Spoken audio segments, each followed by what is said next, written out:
Lo preanunciamos aquí y ahí está.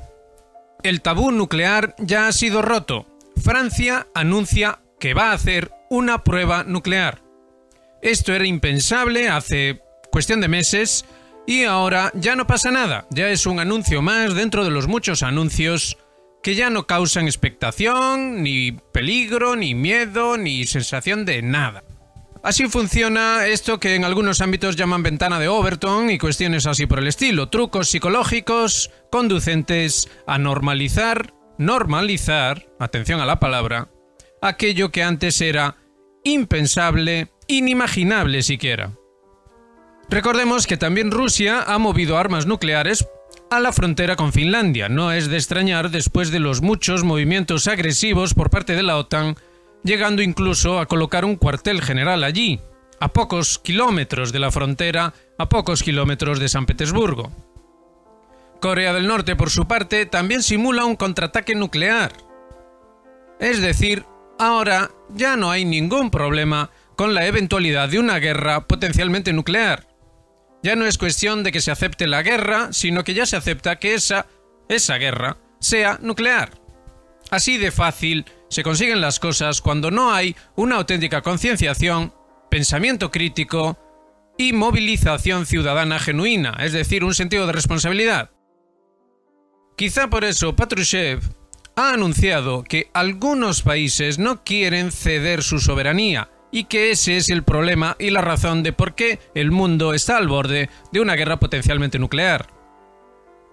Efectivamente, algunos países, como por ejemplo Rusia, no parecen dispuestos a someterse al dictado imperial, ese dictado que sigue soñando, sigue en su mundo de fantasía y sigue pretendiendo dominar la isla del mundo, tal y como hemos dicho aquí en los últimos meses.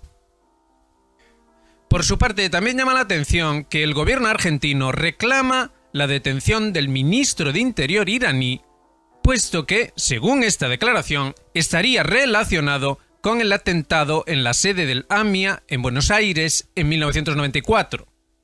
¿Puede todo esto ser casual? Recordemos que el gobierno argentino, Milei, se ha mostrado extremadamente sumiso al bloque occidental e incluso ha llegado a declamar que la civilización occidental está en peligro y toda esta retórica que se nos está endilgando ahora mismo.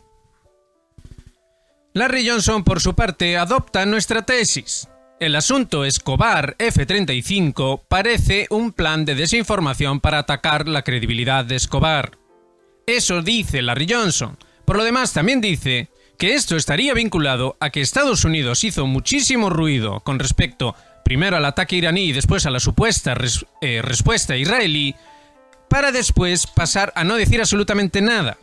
Es decir, que entra dentro de esa tesis que hemos sostenido aquí, según la cual todo esto es conducente a hacer de la guerra potencialmente nuclear, el uso de armas nucleares y la proliferación de la cuestión nuclear en general, un asunto que ya no sea tabú, que ya pase a estar normalizado.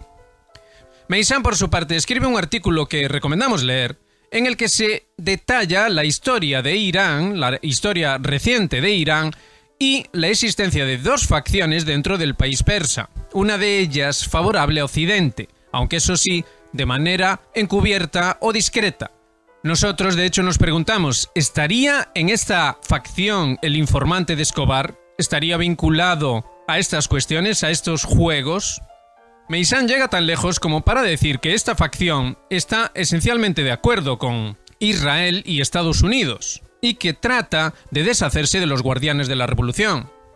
La cuestión es compleja, insistimos, recomendamos leer el artículo, y por lo demás también destacamos que Meissan afirma que la razón del atentado en AMIA, el mismo del que el gobierno argentino ahora acaba de decir que fue Irán, fue en realidad el comercio de armas con Irán, efectivamente, y con esta facción pro-israelí de iraníes.